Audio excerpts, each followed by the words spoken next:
Good morning, students. My name is Mayank Ranjan Malviya, and I am a faculty of physics, and I am going to teach you further in electrostatics.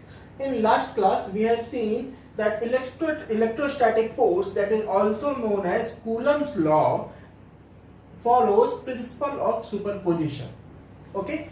In the last class, we have seen it on a theoretical basis. Now, with the help of some numericals, I am going to show you that how the electrostatic force follows law of superposition, and exactly what is law of superposition, what is the principle of superposition. Okay, so be with me, brace yourself, and now we are going to show the principle of superposition and how the electrostatic force follows these principles. First of all, what we are going to do, we are going to draw an equilateral triangle. I hope you all know very well about the equilateral triangle. What does equilateral triangle? Equilateral triangle is a triangle whose each side is of equal length and each interior angle of the triangle subtended is 60 degree. So,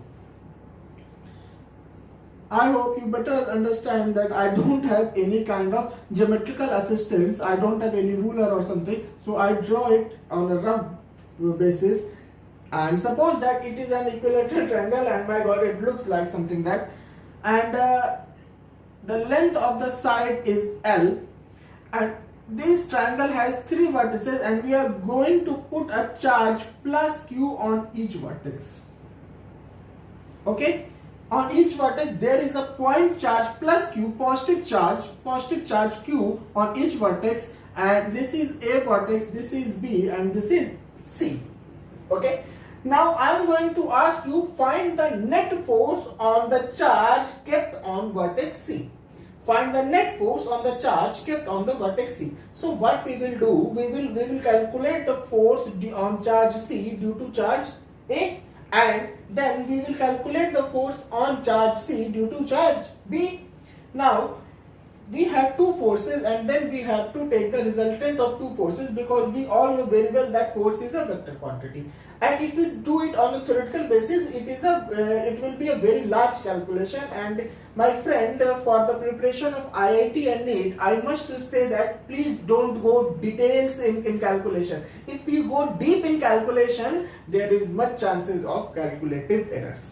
So there must be some way, there must be some some trick to solve these type of question without going deep in calculation. Okay, and I am going to use you that trick. Please follow me. Suppose that charge on A is applying a force on charge at C, both charges of same nature, so charge on A going to repel charge on C. So there will be a force along the line AC, and we will write that FAC. Okay. Same, B will repel C, so there will be a force on C, that is FBC, along the line joining FBC. As we know that electrostatic force always applies along the line joining the 2 charges. If this angle is 60 degree, this angle is also 60 degree. Opposite angle है तो 60 degree and is 60 degree. And now we have to calculate FBC. Magnitude of FBC is equal to KQ into Q upon this distance is L square, that is KQ square upon L square, and same FAC will also be KQ square upon L square. So magnitude of those both are same, so we will write it as F. We can write it. So this force is F, and this is also F, and it is 60 degree. So net is under root F square plus F square plus 2FF cos 60. Cos 60 की value 1/2, so we can write that F square plus F square plus 2F square 1/2, that is 3F square, that is equal to F root 3. Okay, so the net force in this case will be F root 3. We can write it this side. Okay, now again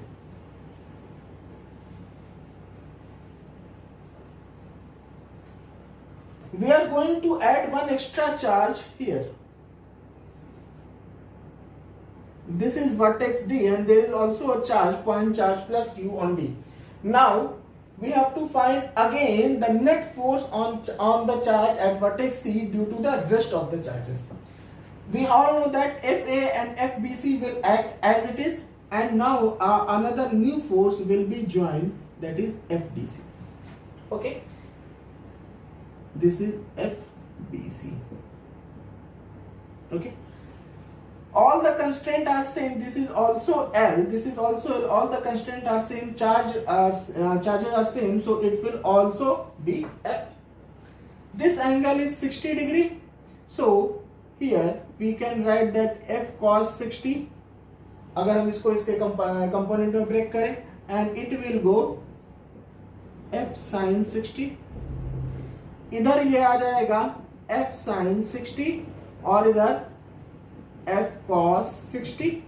F sin 60 will cancel each other. Now in the direction of x axis we can see that there are three forces. Magnitude of FBC is equal to F. So there are three forces, F cos 60 plus F cos 60 plus F. F cos 60 F by 2 plus F by 2 plus F is equal to 2F. So now in this case the net force will be 2F. In this case the net force will be 2F. In first case F root 3, in second case 2F. Any issue? Okay. Now I am going to rub this on.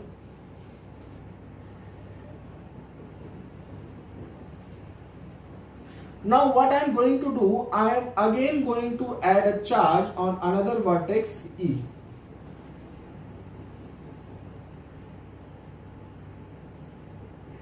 This is vertex E and again a charge Q, here same charge Q. Now we have to find net force on C again. Let me see. B will act in force in FBC direction, A will in FAC direction, D in FDC direction and E in FEC direction. I think you are getting my point.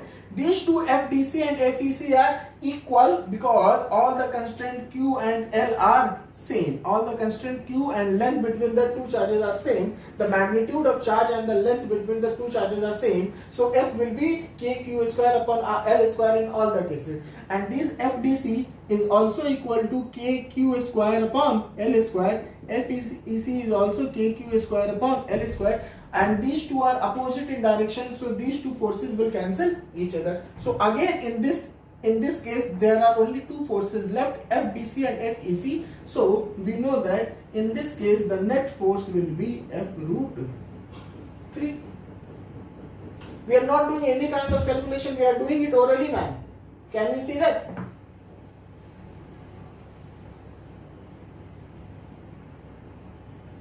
Now again I am going to introduce one more charge at another vertex, that is F.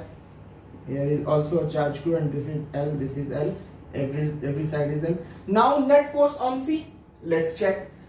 Force due to A is in this direction, FAC. Force due to B will be in this direction, FBC. Force due to D will be in this direction, FDC. Force due to F will be in this direction, FFC, and force due to E will be in direction FEC. Now see, EC and DC are opposing each other, so we can cancel these forces because we know, we have seen in the previous case that these both forces have equal magnitude and opposite in direction. So we can cancel it each other. We are using the theories and the techniques of vector.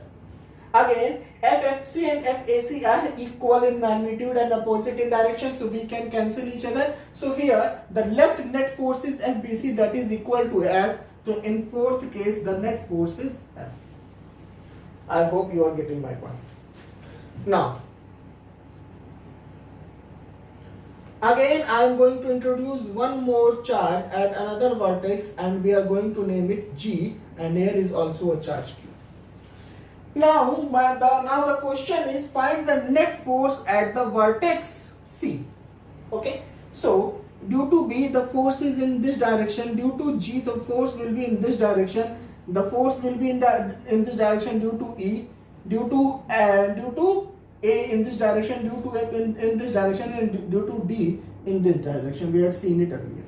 Okay, now we can see that these two are going to cancel, these two cancel, and these two cancel, and in this case there are no net force acting on the center, that is vertex C.